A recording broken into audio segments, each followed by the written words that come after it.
Hello dear students, today we are going to discuss our next grammar chapter, that is figures of speech. What is a figure of speech? A figure of speech is a phrase or word used in a non-literal sense for rhetoric or rich effect. It is an expression that is different from its literal meaning. My dear students, a figure of speech is a way of describing something or someone interestingly and vividly. The word or phrase may not mean exactly what they suggest, but they paint a clear picture in the mind of the reader or listener. A figure of speech can be in form of phrase or a single word. The figures of speech are also known as rhetoric figures. So, you can understand that figures of speech are used to make writing more interestingly.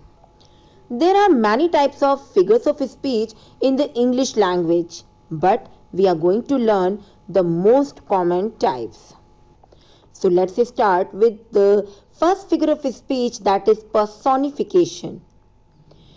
My dear students, personification is giving human qualities to something that may not be human, or you can say that is not alive. For example, when you say the flowers nodded their head cheerfully, here you can understand that the flowers moved about in the wind, looking as if they are cheerful and happy. You are imagining that the flowers have human emotions. So you can understand personification is the figure of speech where we personify the non-living object as a living being. Next example, that kitchen knife will take a bite out of your hand if you don't handle it safely. Students, can a kitchen knife bite you? No. Here we present non-living thing knife as a living being.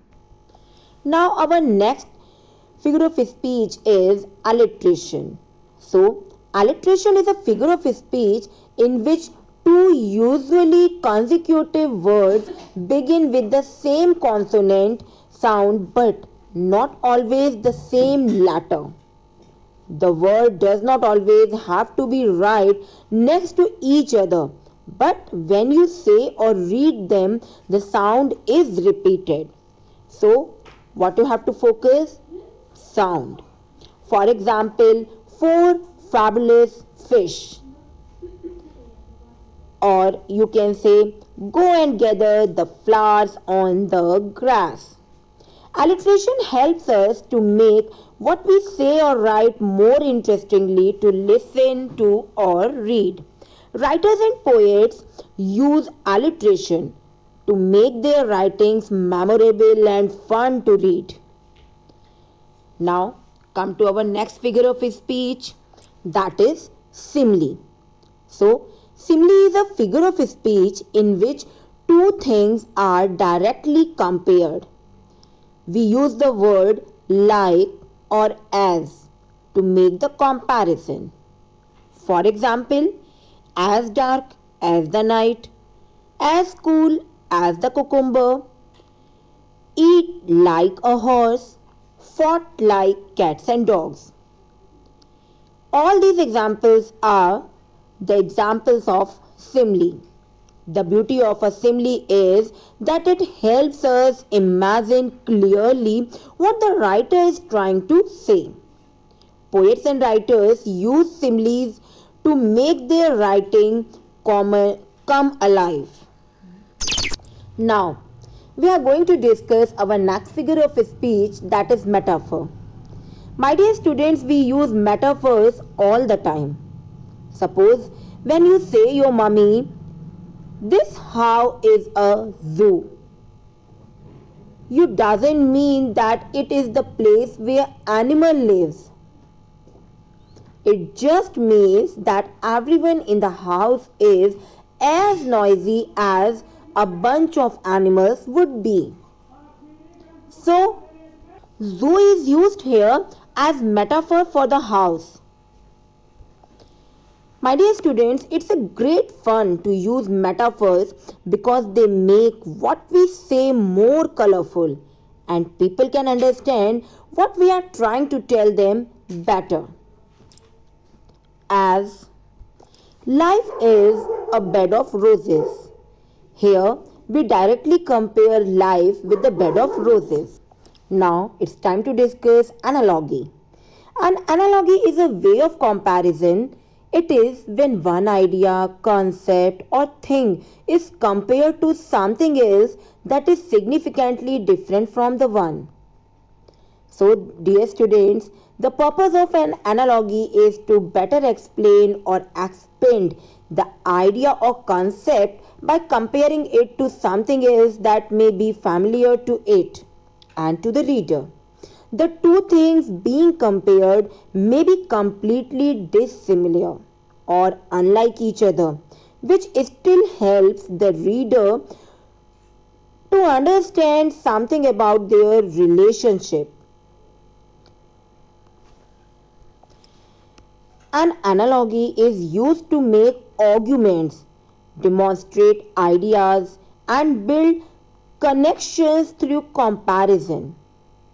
For example, he is as strong as an ox.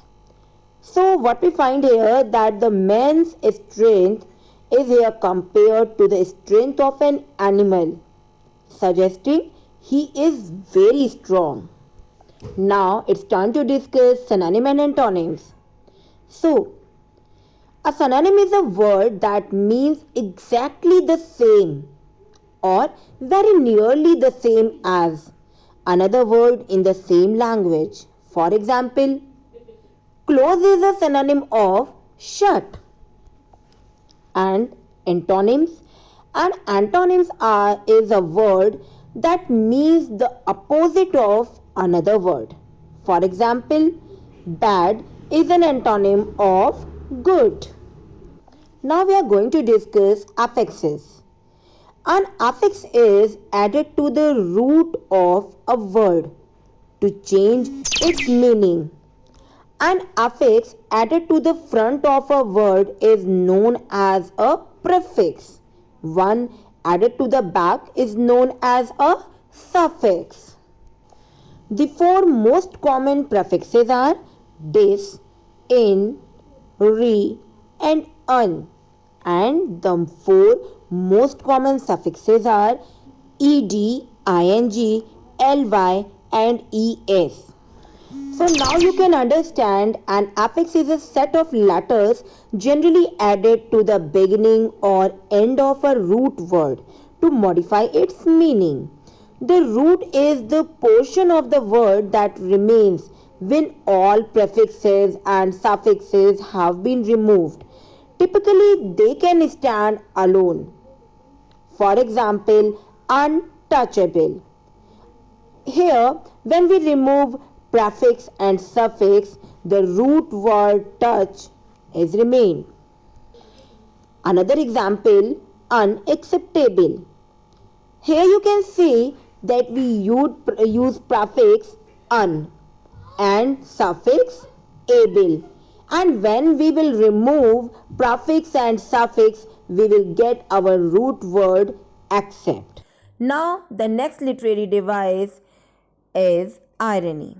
Irony is when there are two contradicting meanings of the same situation, event, image, sentence, phrase, or story happens. In many cases, this refers to the difference between expectations and reality. Now I am going to explain irony with the help of the example. Suppose if you go sightseeing anywhere in the world today, you will see crowds of people who are so busy taking cell phone pictures of themselves in front of the site that they don't actually look at what they came to see with their own eyes. This is irony. This one situation has two opposite meanings, my dear students, with the contradicting expectation. First, going to see a site and prove that you were there. Second, not enjoying the thing you went to see. So now I think you can understand irony. Now it's time to discuss of speech pun. A pun is usually described as a play on words. It is a clever, witty form of figurative language which uses the words within a sentence to convey another meaning. The pun is often used in the form of a joke where words can have more than one meaning or words can sound like they mean something else. Puns are often used in day to day conversation in order to add a sort of complex humor to the statement or situation. Now, the next figure of speech is assonance. Assonance is the repetition of the same or similar vowel sounds within words, phrases, or sentences. In other words, assonance is the repetition of vowel sounds in words close to each other. The main function of assonance in poetry is to create rhythm. We can find the use of assonance in many famous poems. One of the most famous poem of William Wordsworth, I wandered lonely as a cloud, is the example I'm going to give you here. Here, the many long O sounds cohere the first four lines of this poem, while the recurring E sound signal a tonal shift. Now it's time to discuss a very interesting device, onomatopoeia.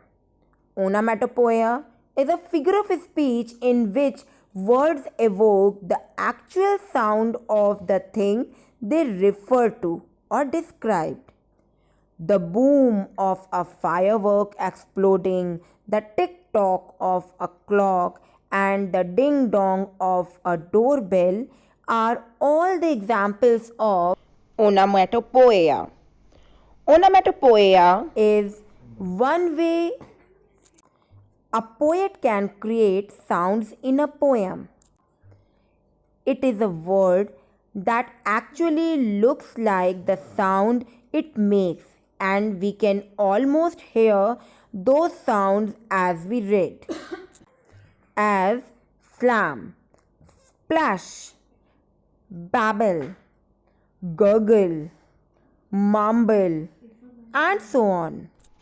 Now, at last, I hope the topic is clear to you all. Thank you and goodbye.